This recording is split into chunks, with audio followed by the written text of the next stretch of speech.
Tem uma irmã na internet que quando viu o banner, ela falou, pastor, estou ansiosa por essa lição. Então a pessoa está esperando na casa dela que seja transmitido. Pronto, agora... Ela não está aqui conosco, ela está esperando. A gente roteou aqui também. Glória a Deus, deu tudo certo? Agora tá. Então vamos lá para abençoar nossos irmãos que também estão em casa. 13ª lição de Fisiologia, Igreja Gloriosa, Noiva do Cordeiro, Efésios 5 e 7. Para abrir, vamos juntos, irmãos? Quem puder. E para apresentar a si mesmo o quê? Igreja Gloriosa, sem mácula, nem ruga, nem coisa semelhante, porém santa e sem defeito. Vocês creem nisso? É uma pergunta pertinente, sabia? Eu já tive várias crises no passado em relação a isso. Eu já conheci muitos cristãos que dizem que isso é impossível. Que a igreja é feita de seres humanos falíveis, carnais, e nunca vai ser desse jeito. Sem mancha, sem defeito, perfeita. Você de coração crê que, olhando para o cenário atual, a igreja vai ser perfeita? Perfeita, perfeita, sem nada de errado. Então não concordo assim, sem pensar no que está sendo proposto aqui. Está sendo proposto aqui na palavra, vai ter uma igreja perfeita na terra. Não está aqui, ó. Não é sem mácula, nem ruga, nem contaminada, nem coisa alguma semelhante, ela não tem defeito. Ela é perfeita, santa e sem defeito. Então, queridos, isso é importante a gente pensar, a gente vai desenvolver isso aí. Não, é antes da glorificação. A glorificação não aperfeiçoa a igreja. Nós vamos ver isso aqui ao longo da ministração. Tem gente que pensa assim, a igreja está toda porta, cheia de pecado, cheia de corrupção. Vem Jesus do céu, passa o manto de glória na igreja e ela fica santa. Não, Senhor, ele tem esse negócio. A igreja não é transformada por milagre de Jesus, não. Ela a si mesma se apronta. É trabalho da igreja chegar a essa dimensão, não do Senhor. Mas a própria palavra diz que aquele vai ser pecado e já está pecando. Sim. Então, Se já está pecando, então está com mácula. sim, a igreja é pecadora. Então é maculosa. Mas ela pode chegar a um nível que não está vivendo agora. 100%? Tem que chegar o máximo possível. Tem que chegar o máximo possível. Tem que admitir que é possível chegar ao máximo. Se nós sempre pensarmos que vai ser sempre essa coisa do jeito que está, como é que é a igreja que o Senhor Jesus vomita na boca? Qual é o objetivo? Morna. A igreja hoje está aqui nível, de modo geral. Morna.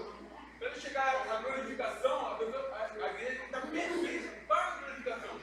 Esse aperfeiçoamento pode não ser 100%, mas tem que ser um alvo. Se a igreja não aceitar a ideia de que pode alcançar níveis mais elevados, ela vai ser sempre mediana. E mediana não é o que Jesus quer casar. Quer casar com uma noiva melhor. Vou mostrar a vocês ao longo da lição. Essa lição existe para isso. Para colocar em nós a perspectiva de alcançar a perfeição. Avança aí para mim, vamos lá. Depois de termos visto as exortações para as igrejas da Ásia e de todos os tempos, né, através das 7 cartas, alertando para a incrível batalha espiritual para conquistar o reino, finalizamos esse trimestre de forma esperançosa na fé em Deus e no Cordeiro, nosso Senhor, Salvador e Rei Jesus. Uma das promessas é o recebimento do Espírito Santo, já recebemos. Amém? Coparticipante da natureza divina, divindade, está ligada à deidade de Deus, a Deus, ao que é divino.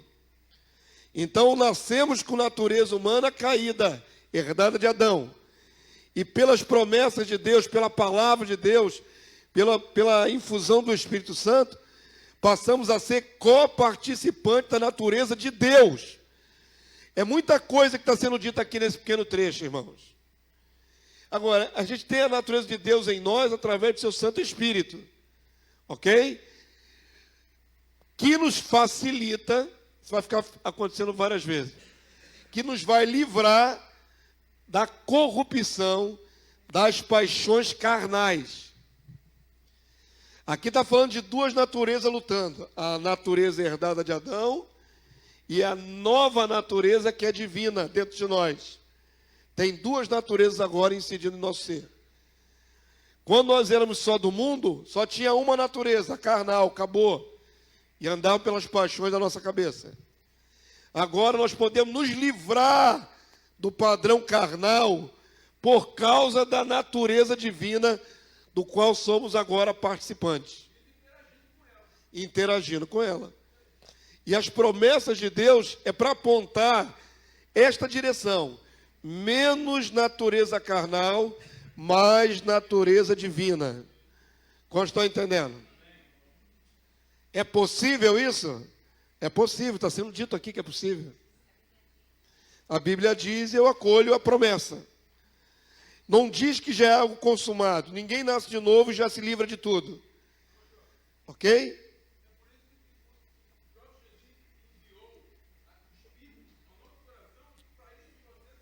Para esse processo ser feito. Sem o Espírito Santo, nada feito. Quem não nasceu de novo não pode alcançar divindade. Nenhum ser humano sem o Espírito Santo vai ser divino. Por isso que haverá duas categorias no reino. Vai ter os divinos e vai ter os naturais, as nações. Os que não são nação, os filhos de Deus, já não são mais seres humanos naturais, serão divinos. Mas já começa percebam que isso aqui não é consumação depois da glorificação. Isso aqui é o processo de livramento da natureza carnal, das paixões. Ainda é o processo. Amém? Isso aqui não é consumação. Se limpe mais. Quem é santo, santifique mais. É o processo de, não é, se livrando das paixões carnais. Amém? Todo mundo entendeu que é possível se livrar das paixões carnais? Avança aí para mim. Vai ficar piscando um pouco, nós estamos aqui com uma adaptação, tá, irmãos? A noiva de muitos membros do Cordeiro. Primeiro, aquele conceito que a igreja, né, constituída de milhares e milhares e milhões de pessoas, ela junta é a noiva do Cordeiro.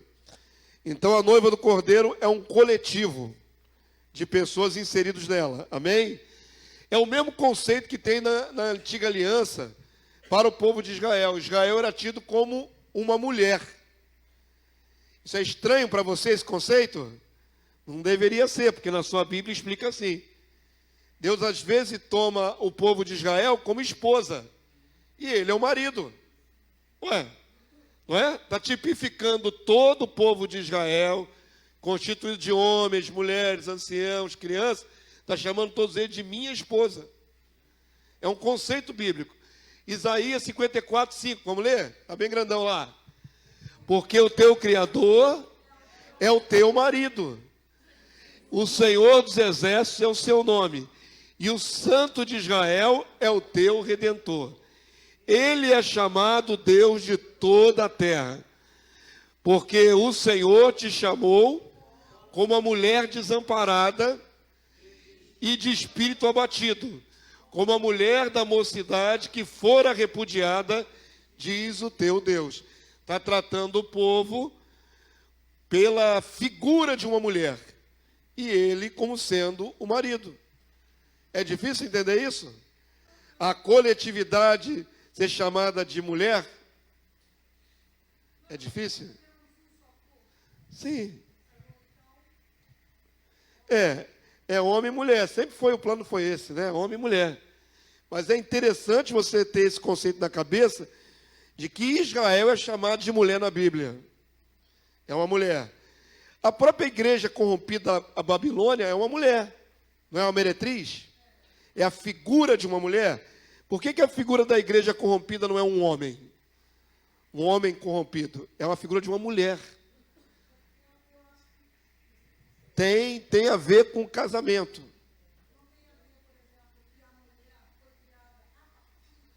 Sim. Então, o plano original sempre é homem, mulher e juntar os dois. O que eu quero que vocês vejam agora é que Deus, quando olha para a coletividade, Ele olha e simboliza na Bíblia a figura de uma mulher. Eu fiz um paralelo. Israel é visto como uma mulher e a igreja aposta que a Babilônia também é uma mulher. Não é homem. Ezequiel 23, 2 e 4. Vamos ler? Aqui fala das as duas partes do reino, né? Quando se separaram, reino do sul e reino do norte, também são tipificados como mulheres. Vamos ler aqui, ó. Filho do homem, houve duas mulheres, filhas de uma só mãe. Era um reino só, se dividiu em dois. Os seus nomes eram Olá, a mais velha, e Olibá, sua filha. E foram minhas, sua irmã. E foram minhas e tiveram filhos e filhas. E quanto ao seu nome, agora vai dizer quem são essas mulheres. Samaria é a Olá e Jerusalém, Olibá. Falando da localidade das capitais desses reinos. O reino do sul, a capital Jerusalém, reino do norte, a capital Samaria. Amém? E está chamando esse povo todo pela figura de mulheres. Todo mundo pegou o conceito? Avança aí para mim. Por que estão introduzindo com esse conceito bíblico? Para a gente não ter constrangimento de dizer que a igreja é mulher. É a noiva do Cordeiro. Tem varão bobo e machista? Eu, noiva, você faz parte de um coletivo, droga. Está preocupado com o quê? Não está ferindo a masculinidade de ninguém. Está ferindo a virilidade de ninguém. Isso aqui é uma questão de figura. É uma figura. Se Jesus é o noivo, a igreja é a noiva. Então, o homem não pode ter medo de dizer, eu sou a noiva do Cordeiro. Quer ficar fora do reino? Quer deixar de ser noiva? Não quer ser noiva, vai ficar fora. Então, queridos, a figura da noiva, não é? Constituída de milhões de pessoas, é pertinente, é firme nessa figura, pois forma uma unidade ligada espiritualmente, com a unção do Espírito Santo. Todo mundo que faz parte do corpo do Cristo é noiva do Cordeiro. Amém? Então tire qualquer preconceito da sua mente. Você é noiva do Cordeiro. Vamos assumir nosso papel de noiva do Cordeiro. Isso não tem nada a ver com macho ou fêmea. Tem a ver com casamento. Nós queremos nos unir a Jesus. Isso é a figura de um casamento. Amém? Jesus não podia se unir com uma solteira, com uma qualquer. Ele tem que se unir a alguém que é destinado a ele. Uma noiva. Separada para ele. 1 Coríntios 12, 12 até o 14. A mulher está grandão lá, está piscando a beça, né? Oh, Jesus, não sei porquê, o cabo está paradinho. Vamos lá, vai ser assim hoje. Vai ser com efeitos especiais. Porque assim como o corpo é um, e tem muitos membros, e todos os membros, sendo muitos, constituem um só corpo, assim também com respeito a Cristo. Pois em um só Espírito, todos nós fomos batizados, em um corpo, quer judeus, quer gregos, quer escravos, quer livres, e a todos nós foi dado a beber um só Espírito, porque também o corpo não é um só membro, mas muitos. Então a igreja é um coletivo que na figura do corpo, não é? Jesus é o cabeça e nós os membros. Essas figuras ajudam a mostrar que um grande número de pessoas formam uma unidade. Amém? É para mostrar isso. Senão seria um corpo esparramado. Seria figuras separadas. Não tem separação. O corpo é um só. A todos foi dado um só Espírito. Então, quem tem o mesmo Espírito na igreja é porque é ligado a Jesus. Se não tiver o mesmo Espírito, não está ligado a Jesus. Ponto. A coletividade. Tem até uma ilustração aqui do noivo, né, Jesus. E a noiva é feita de milhares e milhões de pessoas. Amém? Deu para perceber essa figura? Então a igreja é a noiva de muitos membros. Avança para mim. Em uma das suas parábolas, Jesus dá a ideia de um noivo que vem para as bodas. Não vou analisar esse texto pormenorizadamente, é só um exemplo. Na parábola das virgens nécias, né, e das prudentes, Jesus é o noivo, a figura do noivo é dele. Mateus 25:1. Então o reino dos céus será semelhante a 10 virgens, que tomando as suas lâmpadas saíram a encontrar-se com o noivo. Então, independente do que vai ser depois discorrido, o cerne da questão aqui é esse encontro com o noivo. O noivo é Cristo. Verso 6. Mas à meia-noite ouviu-se um grito: eis o noivo, saí ao seu encontro. É a busca do noivo.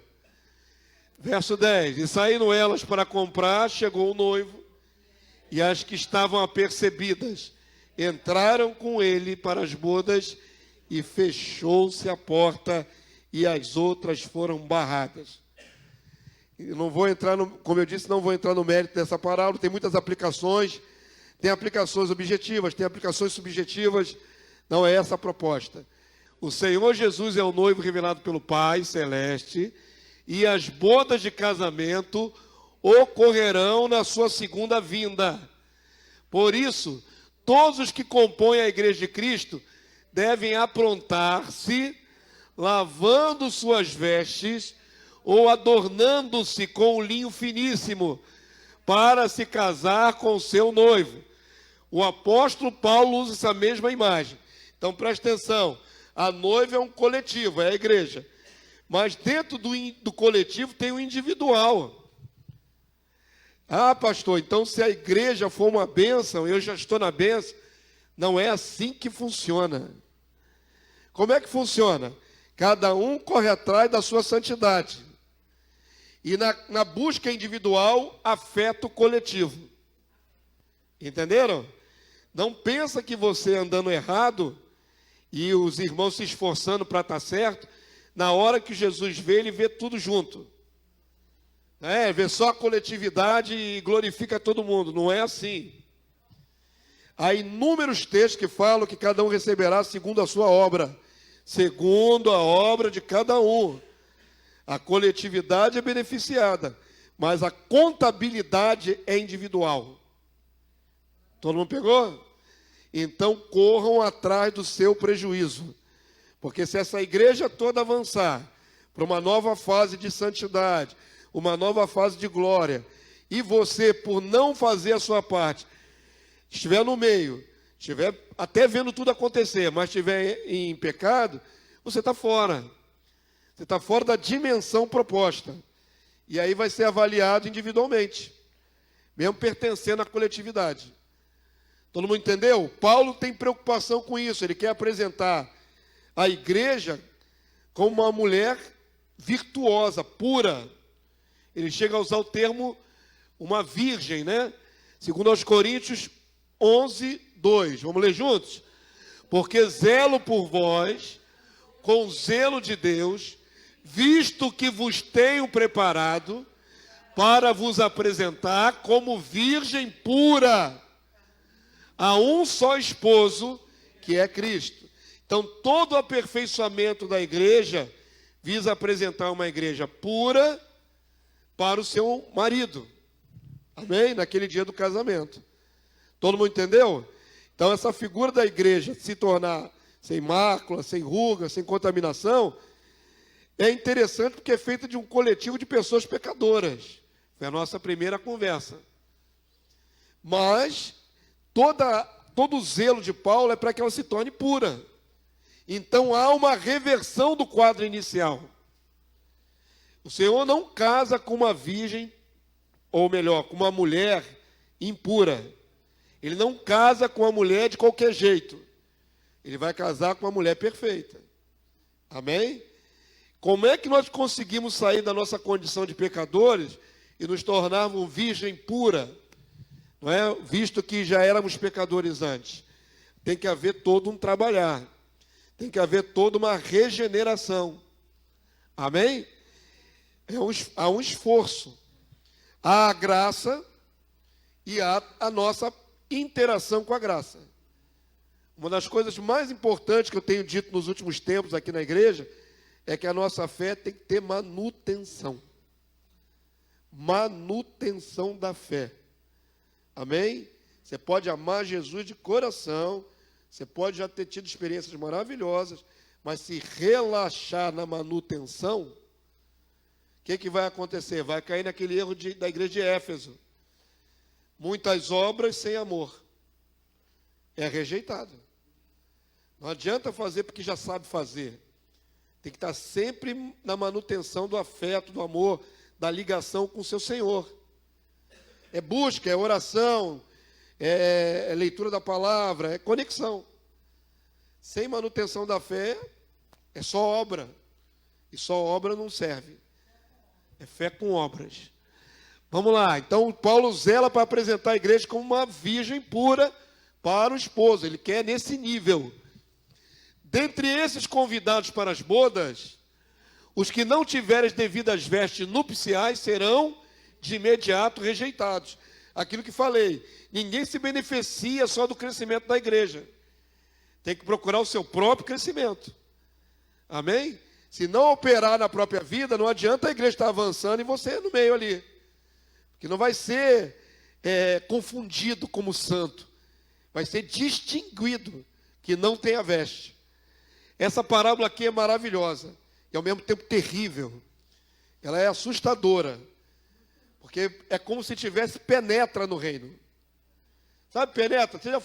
Quando você era do mundo, quando você era criança, jovem, você entrou na festa dos outros de penetra?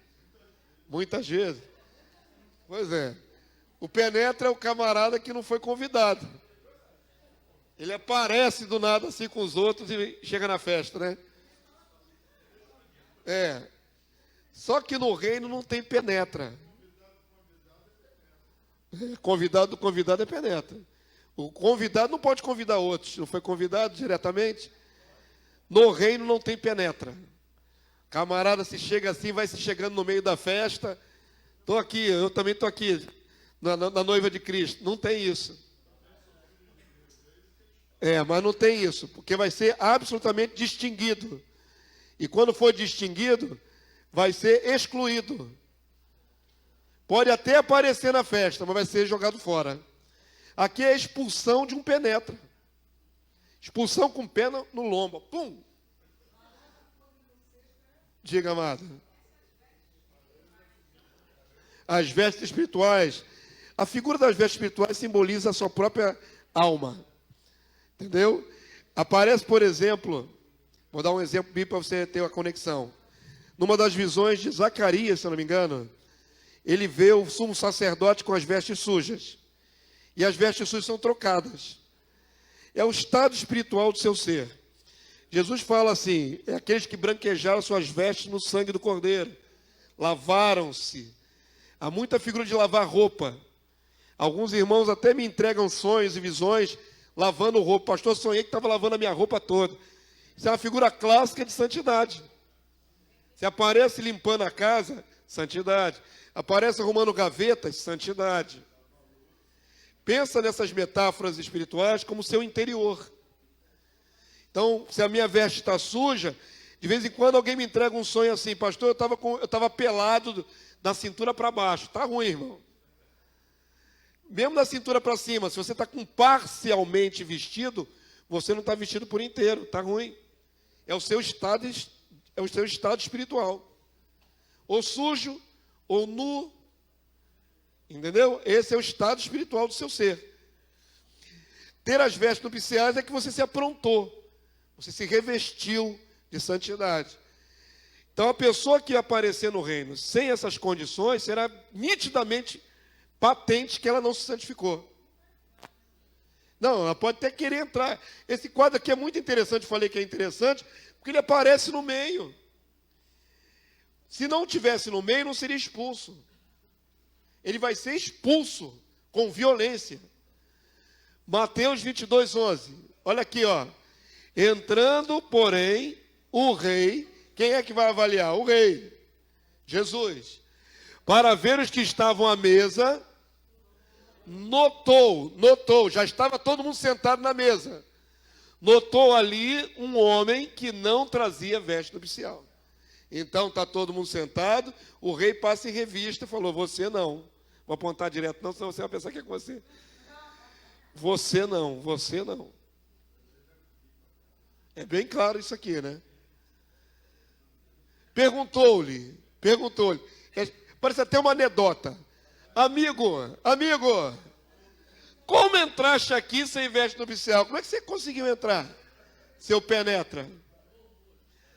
E ele emudeceu, não tem palavras diante do rei. É um sem vergonha, não tinha condição, ele nem se defendeu. Então, olha só como é que é a expulsão do camarada. Ordenou o rei aos serventes: amarrai-o, vai sair da festa amarrado. Amarrai-o de pés e mãos e lançai-o lá fora nas trevas. É rejeição total, irmão. Ali haverá choro e ranger de dentes, porque muitos são chamados, poucos escolhidos. Isso aqui tem que trazer temor para a gente, que não vai ter jeitinho. Não tem como virar nação. Se for rejeitado, é trevas exteriores. Sim, pode ser expulso. Toda a metáfora disso aqui era para estar na mesa, era para ter sido aceito, mas não se aprontou. Não se aprontou, trevas exteriores. Mas não se aprontou. Não há santidade, fora. Isso não é nação, isso é um eleito. Chamado, mas não foi escolhido, foi rejeitado. Avança aí para mim. Mais uma figura de que no casamento, né, só vai participar quem tiver santo. Ok? Não adianta, não tem jeitinho, não tem penetra, não tem nada, não tem como passar desapercebido. Então a noiva tem que se preparar. Preparação da noiva para o casamento. Eu achei tão linda essa imagem aqui na internet, muito linda. Isso é uma ilustração. É o meu lado desenhista falando. Isso aqui é uma perfeição de ilustração. Não é computação gráfica, não é inteligência artificial. Algum artista pintou essa imagem, que é muito bonita. E aqui tem uma noiva do tempo atual se vestindo, né, no dia do casamento. A ideia é de que a própria noiva se veste. Noivo não vem vestir noiva no dia do casamento. Isso não existe em lugar nenhum, em cultura nenhuma, que eu saiba. Vamos lá. Como visto nos textos anteriores, a noiva é o conceito coletivo de todos os santos no corpo de Cristo. Mas a preparação é individual, dependendo da diligência de cada cristão. Ataviar-se, vestir-se de linho, é obra de interação do cristão que usufrui da graça divina, operando sua própria edificação e santificação, sem a qual ninguém verá o Senhor. Viram naquele texto que nos foi doado, não é? As promessas, para que por elas, o que acontece? Participemos, somos coparticipantes da natureza divina. Então, nenhum cristão pode se valer de que não está conseguindo ser santo porque é carnal. Sabe? Aquilo que a gente brinca aqui, o crente Gabriela. Ele diz assim: eu sou assim mesmo. Quando briga comigo, eu me esparramo. Então, tu não é convertido, querido. Não é convertido, é simples assim. Você quer manter as características carnais e dizer que é de Cristo? Eu sou assim mesmo. Eu costumo de vez em quando soltar uns palavrão. Então tu é carnal, pô.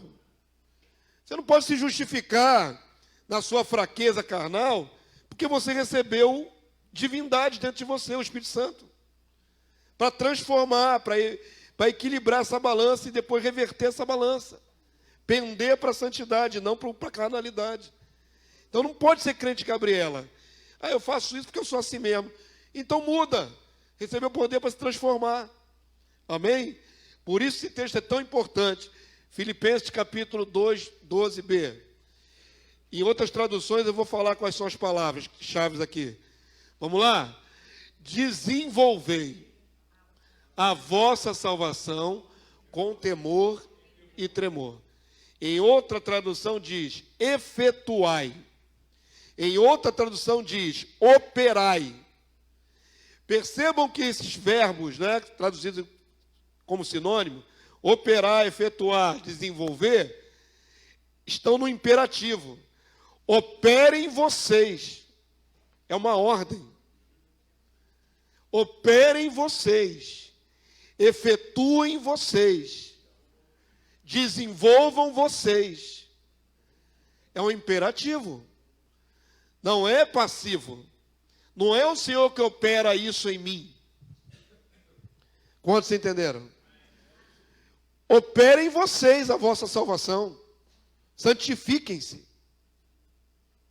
É uma ordem. Nós não somos santificados à força. Não existe essa de possessão do Santo Espírito de Deus que te arrasta longe da sua consciência. Não existe. Você está querendo fazer uma coisa errada aqui, mas o Espírito Santo fica assim, não, vem para cá, e vai te tirando a força assim como se fosse um endemoniado. Não existe isso não, irmão.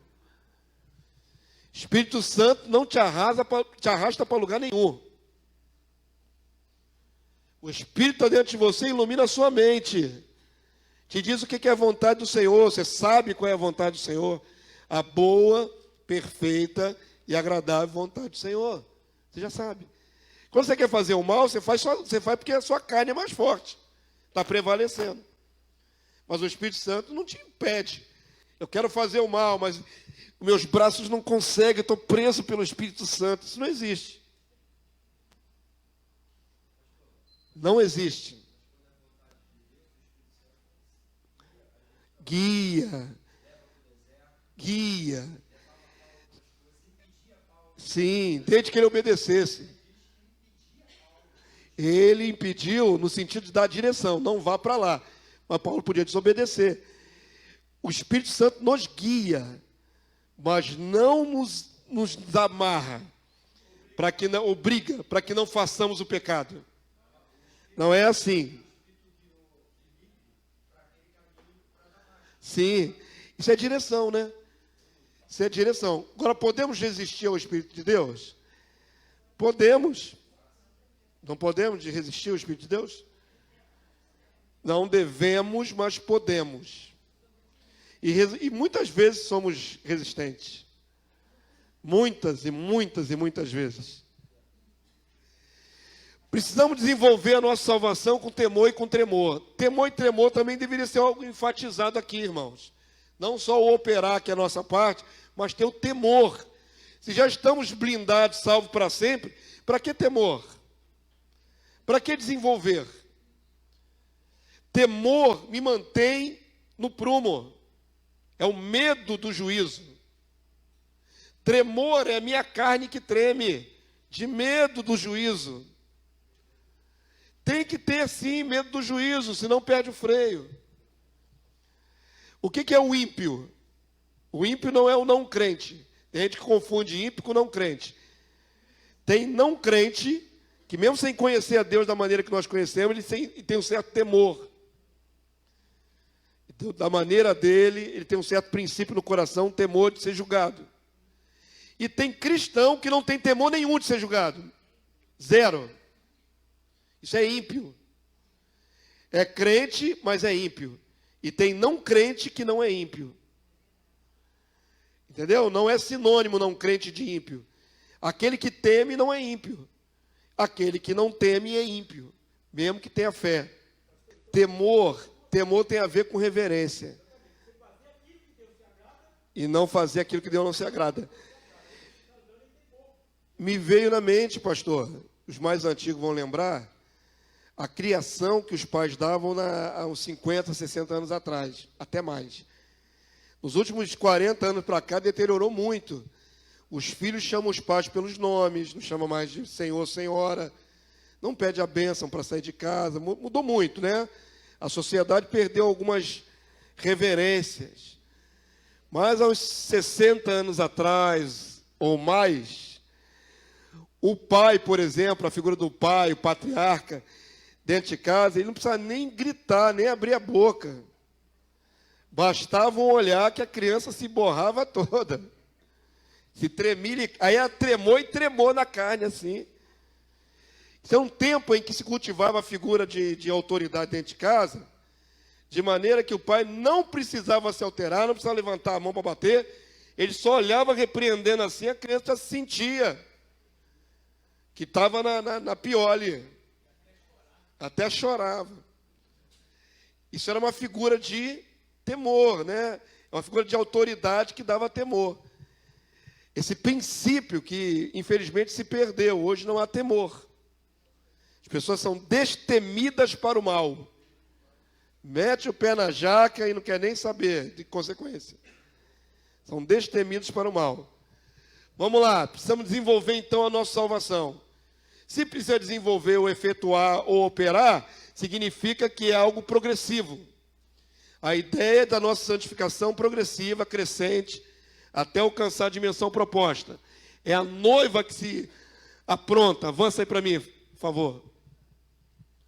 O noivo é rico. Não é? Ele tem todos os recursos. Vou ver se volta logo. Agora saiu de novo. O que houve? Vamos lá, mexe aí, vê o que houve. Apagou de novo? Agora eu vou conseguir. Enquanto vocês consertam aí, eu vou seguir a folhinha. Deixa eu achar onde é que eu estou aqui. Lá embaixo, no finalzinho da primeira folha. O noivo é rico e fornece os meios, mas é a noiva que se apronta agindo com justiça. Efésios 5, 25 a 32. Agora não vai ter o texto aí para vocês acompanharem. Efésios 5, 25 a 32. Acompanha aí. Maridos, amai vossa mulher, como também Cristo amou a igreja e a si mesmo se entregou por ela. Claramente, a figura de um casal, né? O marido com a esposa, Cristo e a igreja. Para que a santificasse, tendo-a purificado, por meio da lavagem de água pela palavra. Perceba que o que vai apresentar a igreja gloriosa, que vai torná-la desse nível, é a palavra. Mas tem que ser palavra verdadeira, porque a palavra mentirosa continua mantendo ela suja. Ok? Para apresentar a si mesmo. Igreja gloriosa, espera aí que saiu aqui. Para apresentar a si mesmo. Igreja gloriosa, sem mácula, nem ruga, nem coisa semelhante, porém santo, sem defeito. Então o noivo, o que ele favorece a igreja? Ele dá a sua palavra. Já deu a vida. Mas para apresentar a si mesmo, ele purifica ela pela palavra. Amém? Para apresentar a si mesmo. Como ele quer receber a noiva? Gloriosa. Sem mácula, nem ruga, nem coisa semelhante, porém santo, sem defeito. Depois volta a exortação para os maridos naturais. Assim também maridos devem amar a sua mulher, como ao próprio corpo. Quem ama a esposa, a si mesmo se ama. Porque ninguém jamais odiou a própria carne, antes a alimenta, dela cuida, como também Cristo faz com a igreja. Porque somos membros do seu corpo. Eis porque deixará o homem seu pai e sua mãe, se unirá à sua mulher, e se tornarão os dois uma só carne. Aí Paulo termina: grande é este mistério, mas eu me refiro a Cristo e à igreja. Então há uma profundidade aí, nessas duas figuras, do casamento natural, homem e mulher, do casamento sobrenatural, Cristo e a igreja. Há uma similaridade. Cristo alimenta a igreja, Cristo, né, faz tudo pela igreja, se dá por ela. Há um sacrifício, que foi dito aqui pelo irmão André, houve um sacrifício. Assim os maridos também deveriam em tudo se sacrificar para prover as coisas à esposa. Amém? E aí, cuidar dela. Porque o abandono emocional é uma realidade. Há maridos que se desligam emocionalmente de suas esposas. E ela se sente preterida, abandonada. Imagina se Jesus nos abandonasse. Como é que andaríamos na terra? Amém? Estão compreendendo? Então há todo um investimento na esposa. Da parte do Senhor Jesus na igreja, assim deve o marido investir na esposa. E em contrapartida, obrigado, meu irmão. Em contrapartida, a mulher respeitar o marido. Essa é a relação. A grande luta do homem é amar. Do homem varão é amar. A característica dos seres humanos são diferentes, não é? Deus criou o homem de uma maneira, a mulher de outra. O homem não é tão emocional. Então a luta dele é conseguir amar.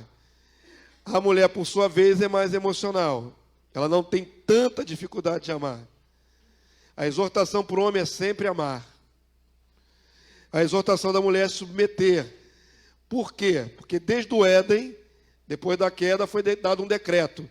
O teu marido te governará, reinará sobre ti, no original hebraico. E aí vem um grande problema. Com o pecado, a natureza do homem, né, caída, o homem tem dificuldade de amar porque é egoísta, e a mulher tem dificuldade de obedecer, porque é difícil obedecer um homem egoísta.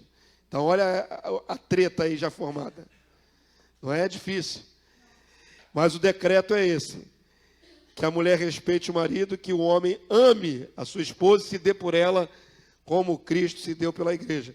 Vamos seguindo pela folhinha, não vamos perder tempo não, irmãos. Enquanto aqui não resolve, vira a sua folhinha aí. Para que a igreja na terra seja encontrada na dimensão de perfeita, sem defeito e sem contaminações, ela deve ser lavada pela palavra da verdade. Isto implica que a igreja expurgue toda mentira, sofismas e doutrinas enganosas da sua prática e de fé. 2 Timóteo 2, 21. Por que temos que tirar tudo que não é verdadeiro da nossa prática de fé?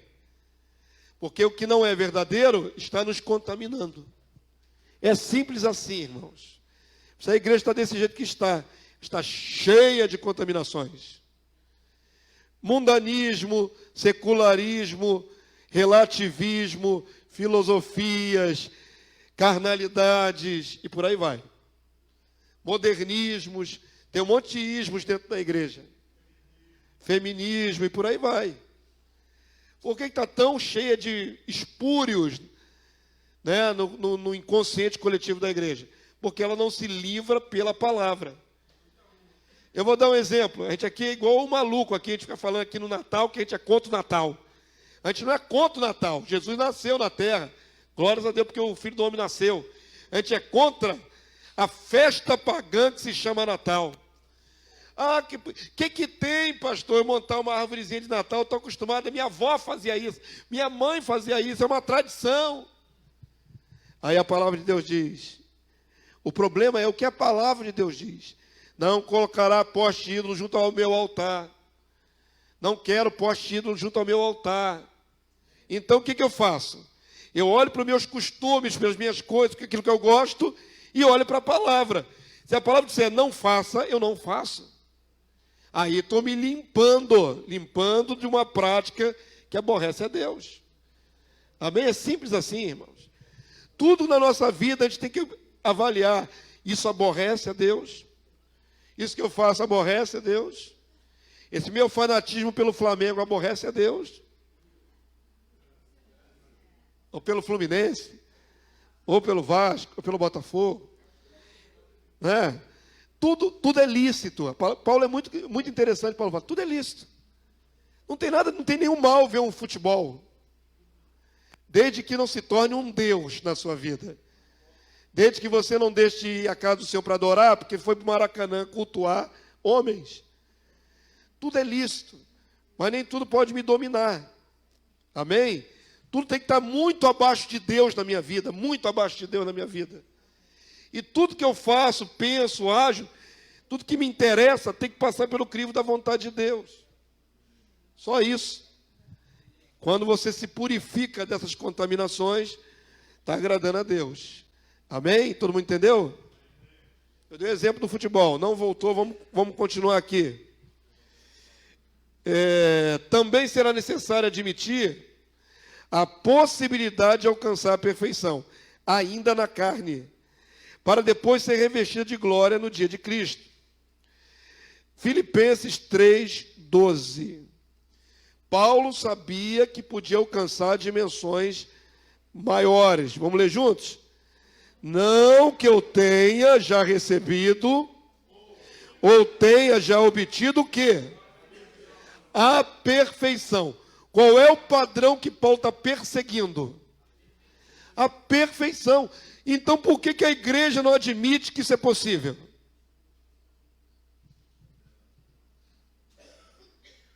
Se fosse impossível, por que Paulo está perseguindo alcançar a perfeição? Compreenderam?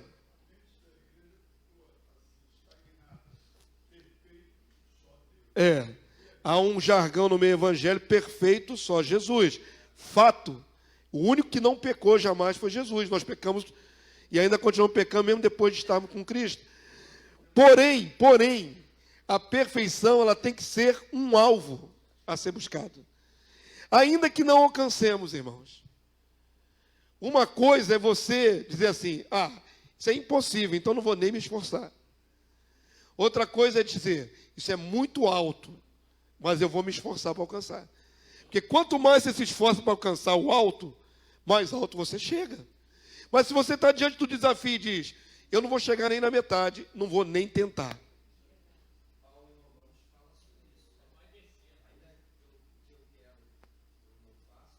Por causa da natureza. Nós temos uma natureza pecaminosa que joga para baixo. Eu sempre faço uma ilustração às vezes, né? Sempre não, fazia no seminário, que a nossa santificação é como subir uma escada rolante que está descendo. Você foi criança, tentou subir uma escada rolante que está descendo. Você foi criança, você fez essa molecagem no shopping. Ou no teu tempo você era muito... Nem tinha escada rolante, você é mais primitivo. Já fez. A Gisete, que é mais novinha, já fez. Já fez até adulto, ó, admitiu. Que de molecagem, tentou subir a escada rolante que estava descendo. Eu não sei. Mas os shoppings são assim da década de 70 para cá, eu acho. 80 para cá. Então, no seu tempo não tinha escada rolante, não. Era convencional. Mas a minha ilustração precisa da escada rolante, porque senão a convencional não serve. Então, a santificação é você subir uma escada rolante que está descendo. Você se esforça, porque está indo contra o fluxo. Não é isso? E aí você está ali contra a correnteza. E aí você se esforça para caramba para galgar patamares mais altos, porque a escada está descendo. Ela continua descendo. E você ali lutando com as suas forças para subir. O que acontece se você parar pertinho lá do topo? O que acontece? Você parar de se esforçar. Ó, a própria direção da escada rolante te joga para onde? Para baixo. Assim é o nosso esforço de santificação. Falei ontem na ministração lá no Café com Cristo. Nenhum de nós acorda pleno do Espírito. É enchei-vos. Mais um imperativo, mais uma ordem. Encham-se vocês. Falando entre vós com salmo. Então ninguém acorda cheio do Espírito. É um exercício, é um esforço. Encha-se do Espírito, corra atrás. Então se você está se santificando, aí passou aquela semana maravilhosa, né, na presença do Senhor, sentindo a presença, está ali na unção, está no óleo, como diz no meio pentecostal. E aí você para de se esforçar, a manutenção da fé, o que vai acontecer gradualmente? Vai descer para os patamares anteriores. E o patamar mais baixo é quando você está sem santidade quase nenhuma. Não é perene. Seria maravilhoso se a gente se esforçasse para caramba e alcançasse uma dimensão de santidade e chegasse assim, ficasse assim intocável, né? Ia ser maravilhoso. Essa semana eu consegui, cheguei num nível bem alto de santidade. Maravilhoso. Ninguém me toque, que eu estou santo. Eu estou aqui pleno, eu não quero me contaminar com nada. Infelizmente não é assim. Não vai ficar santo para sempre. Vai começar as tentações, a natureza produzindo frutos, até sem querer. Você pensa em besteira, sem querer, sem projetar. E aí a sua santidade vai, diminuindo. O que tem que fazer de novo? Correr tudo atrás de novo. É uma luta constante. A metáfora da escada rolante ficou na sua mente, não ficou? Pois é isso mesmo. Tem que encher de novo. Enchei-vos do Espírito. Se não fizer manutenção, vai lá para baixo, para o nível mais baixo, para o nível carnal. Por isso, gente boa, gente que é assim, digamos assim, cristão acima de qualquer suspeita, também desce. Porque tem natureza humana caída. Amém? Todo mundo entendeu? Mas aquele servo de Deus é uma bênção. Pensa num grande ícone da fé aí. Se ele não se fizer manutenção, ele fica carnal também. Porque tem que se esforçar, se encher. Amém? Tem que operar isso. Que já tiveram em dimensão alta e caíram. Como é que alguém que já foi tão alto caiu? Porque ele perdeu. Foi perdendo. Escolhas erradas. Escolhas erradas. Por isso que eu falo para você. Eu vou fazer essa aplicação aqui devocional e vou seguir aqui. Você saiu um dia mais na alma. Esse dia você acordou mal. Está cuspindo marimbondo. Está chutando gato. Está gritando com todo mundo. É um estado que de vez em quando a gente acorda nesse estado.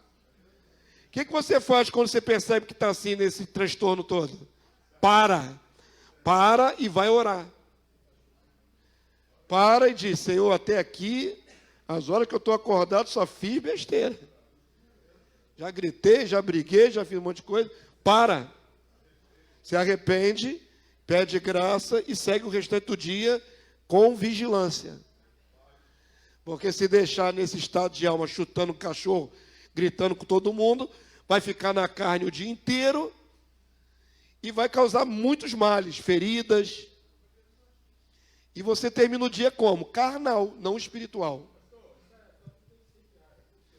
É diário, é diário. Sim, reduz a servidão. É individual. Foi o que falei. A santidade não é coletiva. A santificação é um processo individual.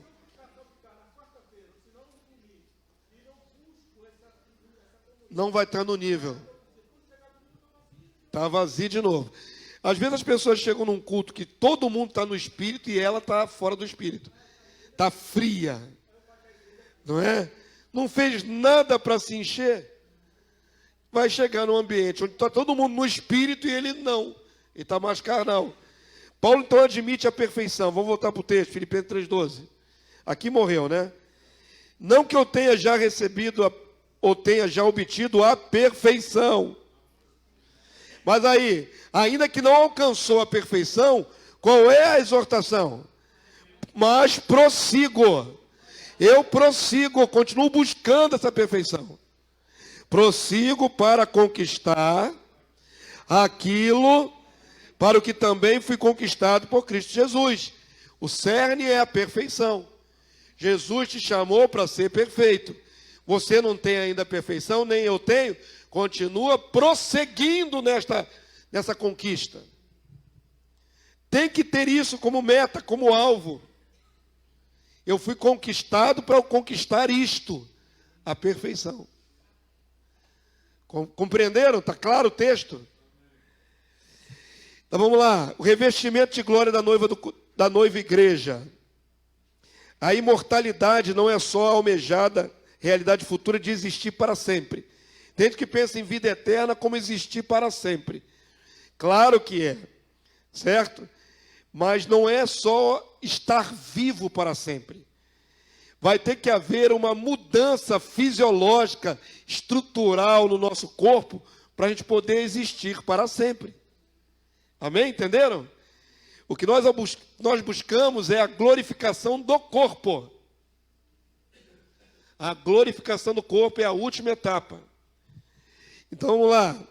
Há a condição de haver transformação da constituição humana. 1 Coríntios 15, 50. Leiam aí, por favor.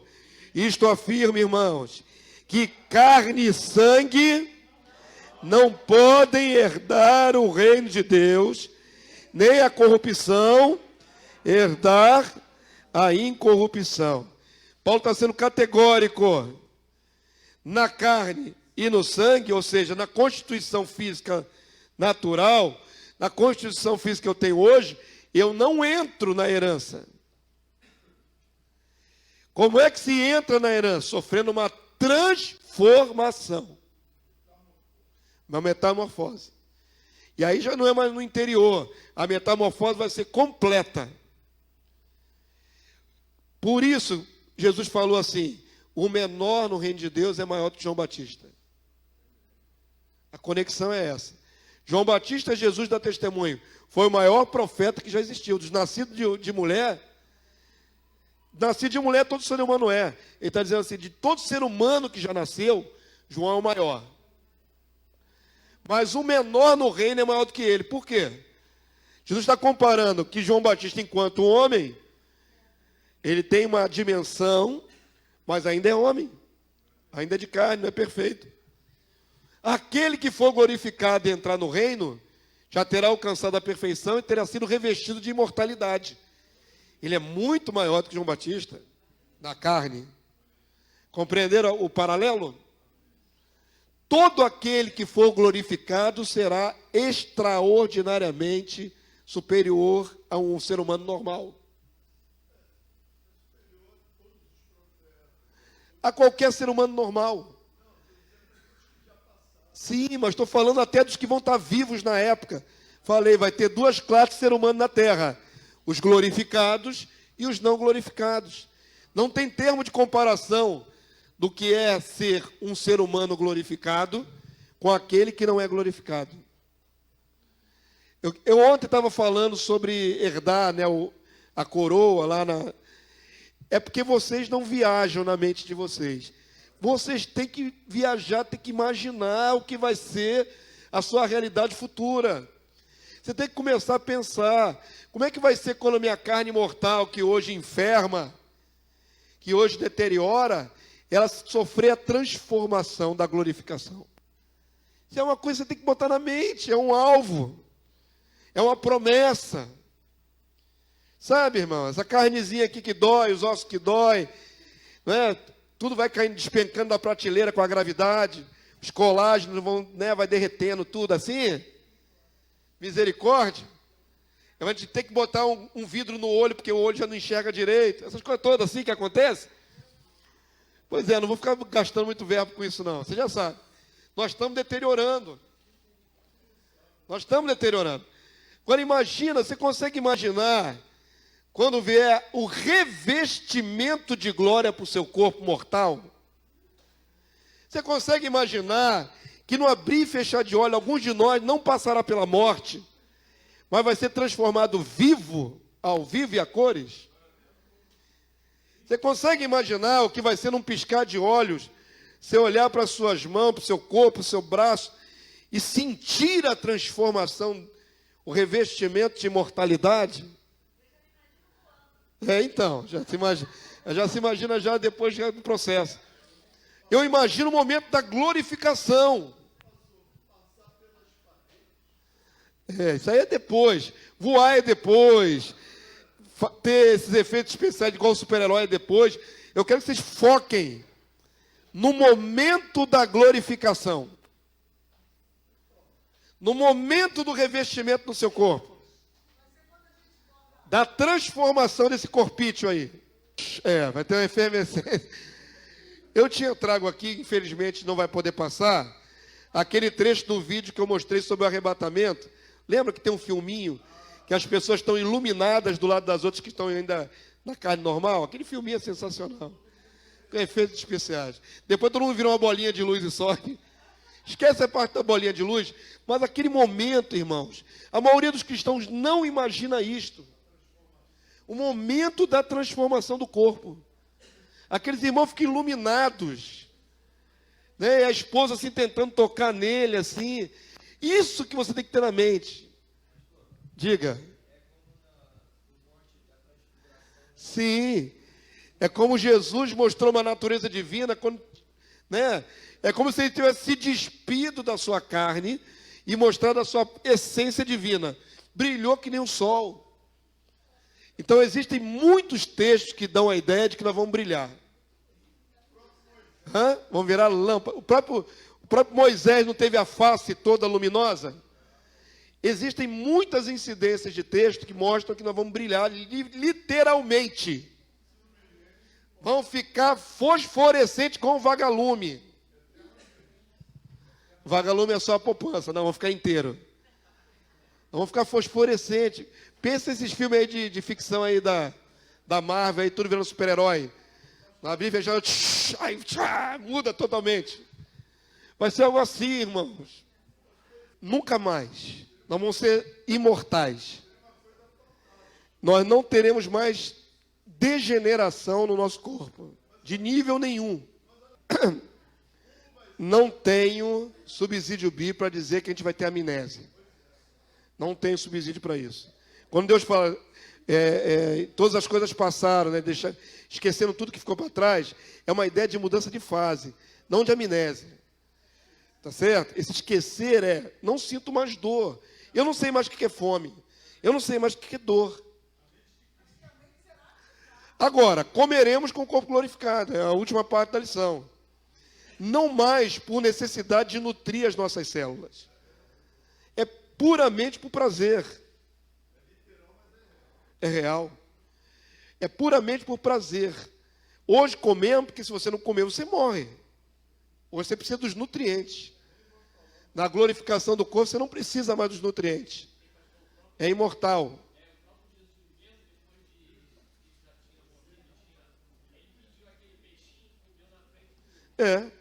Corpo glorioso come. Jesus comeu o peixinho. Não tem problema nenhum de comer. Então, vamos lá. Vamos falar da transformação. Carne e sangue não herda o reino. Ok? Isso quer dizer o seguinte. Então ninguém entra, todo mundo é de carne e sangue. Não, está dizendo que para entrar no reino tem que ser transformado. Segundo aos Coríntios 5. É esse o texto que nós vamos ver agora? Por isso o apóstolo Paulo fala da necessidade, que é necessário o revestimento da frágil morada física para o imortal corpo glorificado. Sabemos que se a nossa casa terrestre desse tabernáculo se desfizer, temos da parte de Deus um edifício, casa não feita por mãos, eterna nos céus. Muitos teólogos em cima disso pensam na Nova Jerusalém. Como se Paulo estivesse falando da casa que ele estava morando de alvenaria, que é frágil, em comparação com a Nova Jerusalém, que é um edifício eterno. Paulo está usando uma metáfora aqui, mas não tem nada a ver com Nova Jerusalém. Do que ele está falando? Que casa terrestre é essa, dessa morada? Tabernáculo é morada. O corpo físico dele. Paulo está falando do corpo dele. Se o corpo dele se desfizer, se ele morrer, temos da parte do Senhor uma coisa mais forte, o edifício. Paulo está usando o jogo de palavras, né? Casa frágil versus edifício forte. Se a casa é meu corpo, o edifício também o será. Só que a minha casa, que hoje é fraca, porque deteriora, vai ser transformada num edifício que não deteriora. O paralelo é só esse, não tem que viajar, nem falar de Nova Jerusalém aqui, porque não é. Aí ele vai falar assim no verso 2. Por isso, neste tabernáculo, nesta morada, a morada do corpo, gememos, aspirando por sermos o quê? Revestido da habitação celestial. Perceba que se a habitação celestial fosse a Nova Jerusalém, não faz sentido Paulo querer ser revestido da cidade. Não é a cidade, ele está falando do corpo glorificado, imortal, em oposição ao corpo frágil da carne que ele estava no momento. Ele está falando que o corpo que eu tenho agora, frágil, deteriora, mas terei uma outra morada, que é o mesmo corpo, porque não há reencarnação, só que muito mais estruturado, mais forte. E quer ser revestido. Revestir é vestir por cima. Então a ideia de que nosso corpo sofrerá um revestimento de glória. Amém? Aí ele fala assim na sequência. Se todavia fomos encontrados vestidos e não nus. Continua aquele sentido que falamos no começo da aula, da seu aspecto interior, né? A alma tem que estar vestida. Como é que é a alma vestida? Vestida de santidade, do linho finíssimo. Se você foi encontrado nu, é porque não se preparou. E nu não é glorificado, revestido de glória. Então temos que ter vestimenta de santidade, veste nupcial, vestir Cristo na nossa alma, para poder sofrer o processo do revestimento de glória. Repete. Temos que ter a nossa alma vestida de santidade. Temos que estar revestido na alma de Cristo. Cristo é formado em nós, para na vinda dele nos revestir de imortalidade, de glória. Quem não estiver vestido na alma de Cristo, não pode ser revestido de glória. Oi? É pelo Espírito de Cristo também. A que está nua, perdeu tudo. Pode estar sem o Espírito. Ela não tem mais. E ela não tem mais, não tem direito à glorificação. Isso é seletivo. Perceberam que é seletivo? Muitos são chamados, poucos escolhidos. Sim, aquele que não tem o Espírito do Senhor não é dele, ou então perdeu, que é pior, né? O estado de quem perdeu é pior. E aí Paulo segue na figura, pois na verdade nós que estamos nesse tabernáculo, ou nesta morada, essa morada de carne que nós temos, né? Gememos angustiados, não por queremos ser despidos, perder, mas revestidos. Qual é o desejo? O revestimento de glória. Para que o mortal, aí para deixar bem claro que está falando de Nova Jerusalém. Paulo agora vai falar claramente. Para que o mortal, o que é o mortal? A casa terrestre. Seja absolvido pela vida. A vida divina, na sua plenitude, vai tomar a nossa carne mortal. Tá bom para vocês, não? Só ficaram pensando. Eu falei a coisa mais fantástica do mundo. A sua carne mortal vai ser absolvida pela vida divina. Eu estou falando da transformação da nossa constituição. Vocês entendem, mas ficam pensando assim. Como será, meu Deus? Está meditando. Já era para estar vibrando. Vocês já ouviram isso dezenas de vezes. Não ouviram, não, essas coisas? É porque isso não está no inconsciente da igreja. A gente só vence, irmãos, as batalhas, as tentações, quando pensa nessas coisas. Esse é o prêmio. Se você não puser os olhos nesses prêmios, você desfalece. A vida cristã fica penosa. Ora, o próprio Deus que nos preparou para isso, outorgando-nos o penhor do Espírito. Então, realmente, quem não tem o Espírito, não recebe revestimento de glória no corpo. Todo mundo pegou? Glória a Deus. Outorga é dar. Outorgar é dar. 1 Coríntios 15, 54 está impresso aí na sua folhinha. Aí você tem que dizer com boca cheia, irmão. Isso vai acontecer, vamos lá? E quando este corpo corruptível se revestir de incorruptibilidade, e o que é mortal se revestir de imortalidade, então se cumprirá a palavra que está escrita: tragada foi a morte pela vitória. Amém, queridos? Jesus conquistou nossa vitória na cruz, verdade, tem 2000 anos. Mas a consumação disso é na vinda dele. Porque até lá ainda morremos. Ainda perdemos para a morte. Quando é que a igreja vai debochar da morte? Na ressurreição. Aí debocharemos da morte. Aí poderemos dizer, e aí morte? Onde está o teu aguilhão? Não me pega mais. Eu estou revestido imortal. Perdeu, morte. Oi?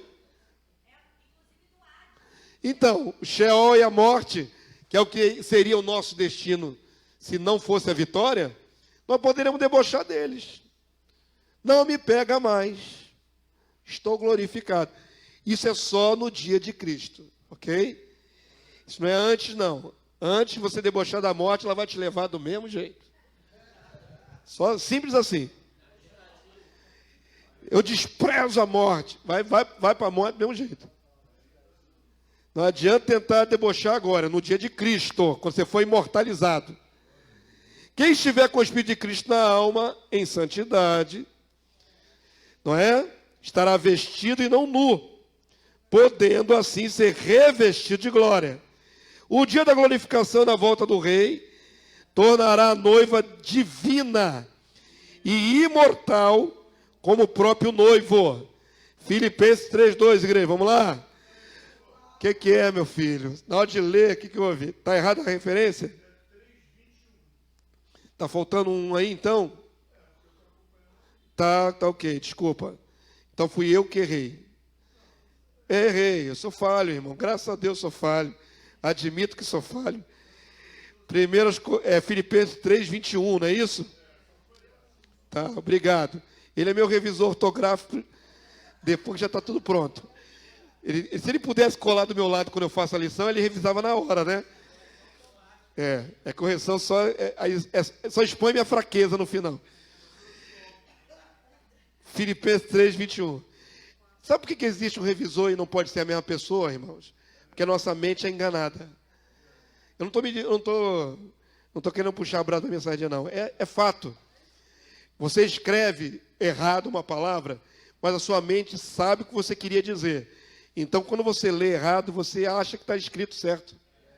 É um absurdo, mas é assim. Precisa ser outra pessoa para ler o seu escrito, porque ela não vai estar com aquela mentalidade viciada. Quando tiver glorificado, isso não vai acontecer mais.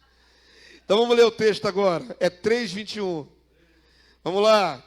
O qual transformará o nosso corpo de humilhação para ser igual ao corpo da sua glória, segundo a eficácia do poder que ele tem de até subordinar a si todas as coisas.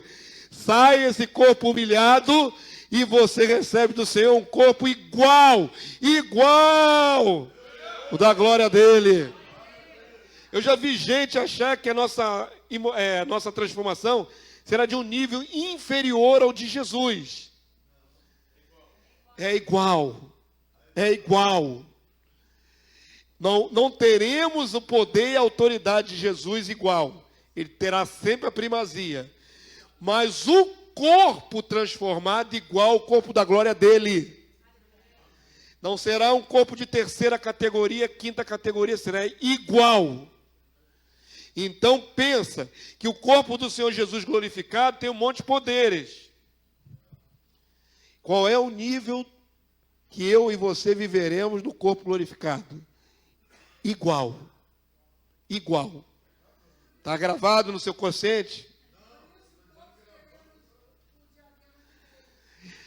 Então, se Jesus sobe do nada, vencendo a gravidade, nós subiremos também vencendo a gravidade. Se Jesus se materializa dentro de uma casa fechada, nós também poderemos nos materializar. É igual. Ok? Qual é a dimensão desse corpo? Igual ao corpo glorioso de Jesus. Quem prega isso? Está sendo dito em todas as letras aqui. Está na Bíblia de todo crente, todo cristão na face da terra. Mas não prega porque não querem. Está escrito. Sim. Não tem problema nenhum depois de glorificado subir ao céu e dar uma olhada lá como é que é em cima.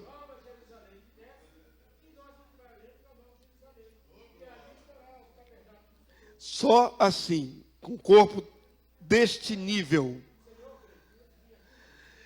Amém? Vamos terminar então essa aula. Ela é gostosa, eu falei que era gostosa, mas está ficando longa. A esperança de ser revestido de glória no corpo mortal, consumando a adoção filial.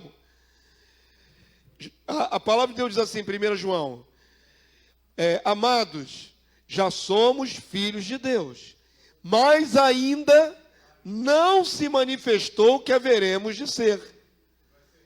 Ok? Tecnicamente, já somos filhos de Deus, com todos os direitos. Direito. Quando é que somos de fato? plenamente, plenitude do que é ser um filho de Deus, quando formos imortalizados, à semelhança do primogênito. No dia de Cristo, quando todos os santos forem glorificados, ali se cumprirá a nossa total adoção filial. Amém? Entenderam? Já está no nosso coração, mas ainda gozaremos da dimensão plena para estar no reino. Falamos de coisas grandiosíssimas nessa lição. Grandiosíssimas. Maravilhosas. Romanos 8,18. Vamos ler rapidinho esses textos, são conhecidos, vamos lá? Porque para mim, tenho por certo que o sofrimento do tempo presente não podem ser comparados com a glória a ser revelada em nós. A glória não é para a gente ver, ela vai ser manifesta, revelada em nós, na nossa constituição. Tem gente que lê isso e pensa que a gente vai ver a glória. Não, nem vai ver, nem vai para a glória. Você vai estar cheio de glória. Não é para nós ou a nós, é em nós. Uma pequena dificuldade na leitura pode tirar todo o brilho dessa revelação. Em nós. Romanos 8, 23, vamos lá? E não somente ela, mas também nós, que temos as primícias do Espírito, igualmente gememos em nosso íntimo, aguardando a adoção de filhos, a redenção do nosso corpo. Perceberam? No dia da glorificação do corpo, cumpriu-se finalmente a adoção filial plena. Entenderam o que o pastor acabou de mostrar aqui? Colossenses 1, 27, igreja. Aos quais Deus quis dar a conhecer qual seja a riqueza da glória deste mistério entre os gentios. Isto é, Cristo em vós, a esperança da glória. Quem pensa que glória é o sinônimo do céu, fica pensando nesse texto quando lê, a esperança de que eu vou para a glória. Não é isso. É a esperança de desfrutar a dimensão de divindade em glória. Vamos botar a categoria na dimensão máxima. Ter a esperança da glória é ser glorificado. É estado, não lugar, é um estado. É uma dimensão. Sim, José assumir de volta a sua glória. O interessante é que a igreja não percebe que Jesus está investindo nela para alcançar a dimensão de glória. A maioria dos cristãos se dá por satisfeito de escapar do fogo do inferno. E só. Eu vou escapar do fogo, já está bom. Quando a promessa é grandiosíssima, você vai ser transformado em um ser divino. Você vai ser semelhante ao Senhor Jesus e ao Altíssimo. A dimensão é muito maior, o prêmio é muito maior. Não é só escapar do lago do fogo, não. Da segunda morte, não. Amém, povo santo? Vamos ver o dia do casamento? Quando é que é o dia do casamento? Vou falar de uma maneira para vocês pensarem. Um é o dia do casamento, outro é o dia das bodas, da ceia. Conseguiram chegar? Por quê? Quando seremos imortalizados? No dia da volta de Jesus, que é o toque da 7ª trombeta. É esse dia que seremos imortalizados. Para sempre. Não muda mais nosso estado. Ok? Nesse dia também não encontraremos com o Senhor Jesus nos ares? Entre nuvens. Aí juntou o noivo com a noiva. Já encontrou. Porém, agora nós vamos nos retirar para o céu para uma noite de núpcias com o noivo?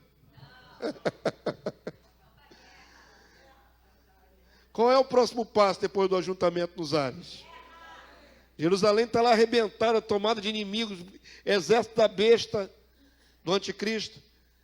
Primeiro a guerra. É uma sandice achar que aqui no mundo está todo mundo morrendo, o anticristo está reinando e a igreja está desfrutando de delícias no céu, festejando. Isso é uma loucura. É um absurdo. Seria um desrespeito total com as criaturas. Que são herança do Senhor. Primeiro liberta a capital e toda a terra. Assim que libertar a capital e toda a terra, Jerusalém vai estar destruída. E há profecia dizendo que as nações vão ajudar a reconstruir os muros. A palavra revela, livro de Ezequiel, que Jerusalém será maior do que é a atual, porque será elevado o Monte Sião. Haverá uma reforma estrutural também do monte. Ok? Quando esse lugar tiver o palácio todo já, né, a figura de Ezequiel ali, toda já é na terra, o templo novo, onde Jesus vai estar, o Senhor estará ali, aí vai se ter uma festa das bodas com comida. Não faz sentido festa de celebração enquanto ainda há guerra. Quem é que festeja no meio da guerra? Quem é que pode festejar no meio de uma guerra? Nem antes. Quem é que vai festejar antes de uma guerra? A festa do casamento é depois. Amém? Entenderam? Todo mundo está captando? Alguém permaneceu dúvida? Eu vou ler aqui o roteiro. É importante notar que o ajuntamento dos santos glorificados com o rei e noivo se dará logo após os dias da grande tribulação. Mateus 24, 29 e 31. É logo após. Terminou. Quem botou ajuntamento fui eu, não tem no texto bíblico não. Essa expressão foi eu que coloquei. Mas acontecerá dentro de um contexto de guerra contra as forças do dragão e da besta anticristo. Apocalipse 17, 14. Então, obviamente, a igreja imortal, ao lado do seu rei, primeiramente constitui um grande exército indestrutível e só depois de executado todos os inimigos, poderá celebrar com o noivo as suas bodas definitivas, de maneira definitiva. Haverá um tempo não especificado para a reedificação de Jerusalém, palácio e sede do governo milenar, para que seja o palco de uma celebração festiva, com um banquete real, tendo os povos sobreviventes como súditos convidados. O interessante é que não vai estar só a igreja glorificada nesse banquete. Até as nações vão poder participar. Amém? Esse é o quadro que está lá em Isaías 25, 6 a 9. Deixa eu abrir aqui. Obrigado, minha irmã. Já está aqui na mão. O Senhor dos Exércitos dará neste monte. Então é aonde? Aonde na terra? Jerusalém, no Monte Sião. A todos os povos. Percebam que os povos sobreviventes também desfrutarão dessa festa. Um banquete de coisas gordurosas. Uma festa de vinhos velhos. Pratos gordurosos. Com tutano, aquela geleinha que tem dentro do osso do boi. Mocotó. E vinhos velhos bem clarificados. O melhor vinho, a melhor safra, a mais perfeita. Amém? Aí, queridos, aqui temos uma profecia. Que o senhor Agostinho, da Igreja Católica, disse que não podia crer no reino na terra por causa dessa festa. Ele achava esse banquete carnal. Aí o senhor Agostinho, o que ele fez? Espiritualizou a leitura da Bíblia e jogou tudo para o céu, escrevendo o livro A Cidade de Deus, lá no V século. E modificou o entendimento da palavra. A palavra não muda. A palavra está aqui. Mas ele diz que isso aqui é espiritual, não real. Porque para ele um banquete desse é muito carnal. O que é de carnal numa festa de casamento, de celebração pela derrota do diabo e dos seus exércitos? Aonde está a carnalidade quando se quer celebrar que o mundo finalmente não tem mais a opressão do maligno. O camarada simplesmente anulou tudo isso, que achou esse banquete carnal demais. Está escrito. Quem quiser modificar o entendimento, que mude. Mas não pode mudar o que está escrito. Está escrito há mais de 2.600 anos essas palavras. O Senhor dos Exércitos dará neste monte a todos os povos um banquete. Está escrito. O banquete não é um banquete, é um banquete espiritual, é um manjar espiritual, pelo amor de Deus. Não me venha com essa conversa fiada. No céu. Errado. Eu não boto ilustração para vocês da ceia do cordeiro, do banquete das bodas do cordeiro, nas nuvens. Porque não vai ser lá em cima não tem comida. O Filho do Homem prometeu, hoje nós vamos tomar a Santa Ceia, que tomarei convosco, de novo, o suco da videira, no reino estabelecido sobre a terra. Não tem suco da videira no céu, não tem plantações de videira no céu, não tem uva no céu, não tem comida no céu. Oh, pelo amor de Deus, isso é na terra. Carne gordurosa é porque abateu ainda alguns animais, né? Ainda há animais de abate. Como é que vai comer carne no céu? É o friboi do céu. Pelo amor do santo Deus, não dá, gente. Como é que vai chupar o ossinho lá, o tutano do osso, se não tem osso? É uma metáfora. Para de complicar a vida, está escrito. Destruirá neste monte a coberta que envolve todos os povos, é a maldição, e o véu que está posto sobre todas as nações. Tragará a morte para sempre, e assim enxugará o Senhor Deus as lágrimas de todos os rostos, tirará de toda a terra o opróbrio do seu povo, porque o Senhor falou. Amém, queridos? Para nós, já estaremos desfrutando da imortalidade. As nações ainda não, mas nós não veremos mais qualquer sombra da morte. Para nós, acabou.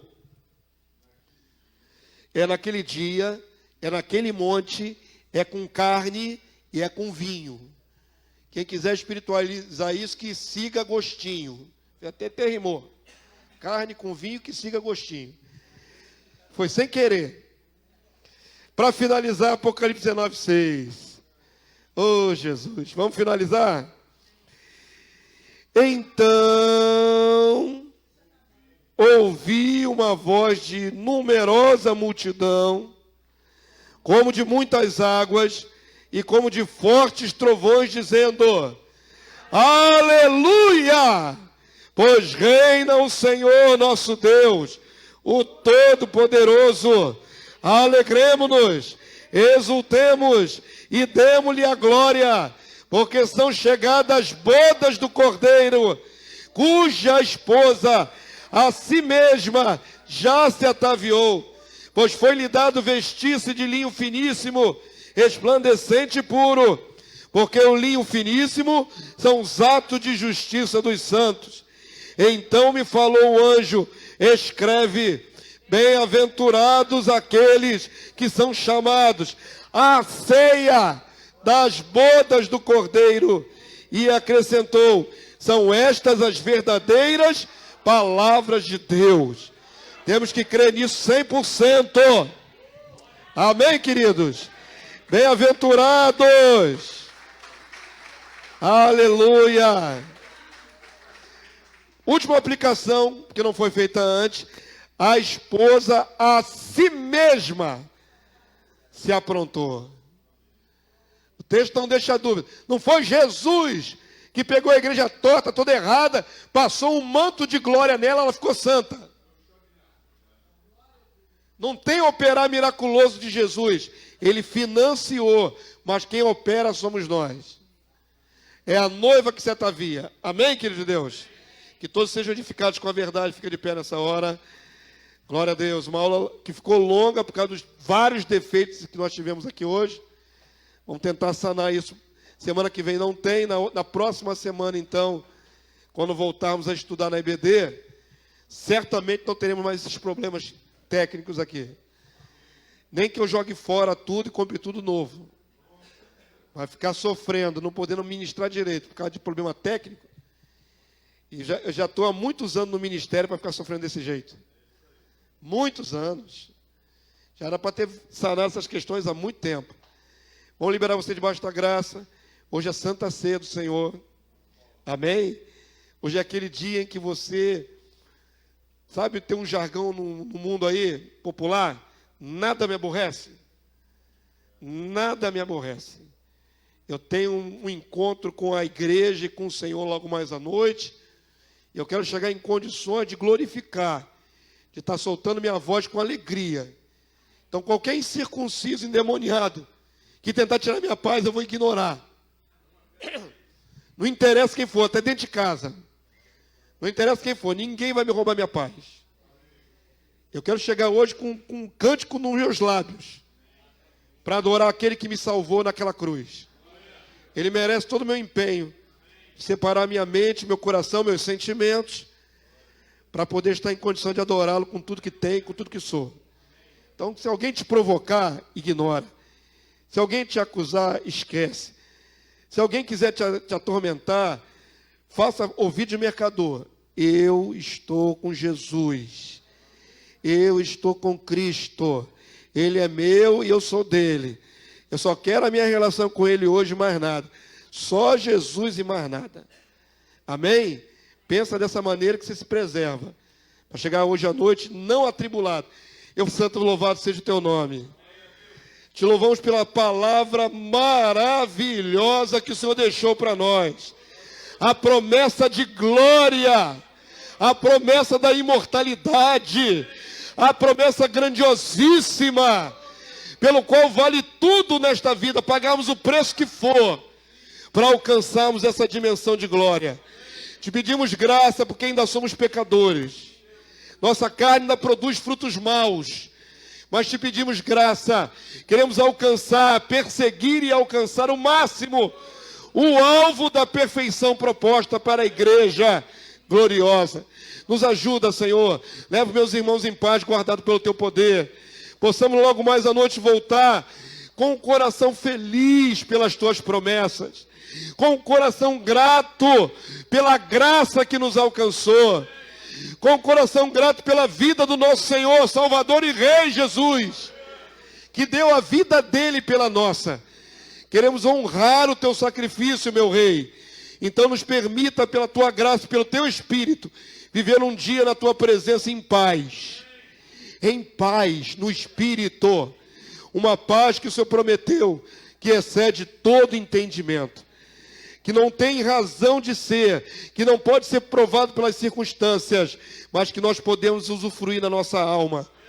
Abençoa-nos, Senhor, abençoa-nos, leva-nos em paz, que possamos retornar logo mais à noite para te glorificar, ao nosso Deus e Pai, ao nosso Senhor e Salvador e Rei, Jesus Cristo, a honra, a glória, o louvor, o domínio e o reino, pelos séculos dos séculos.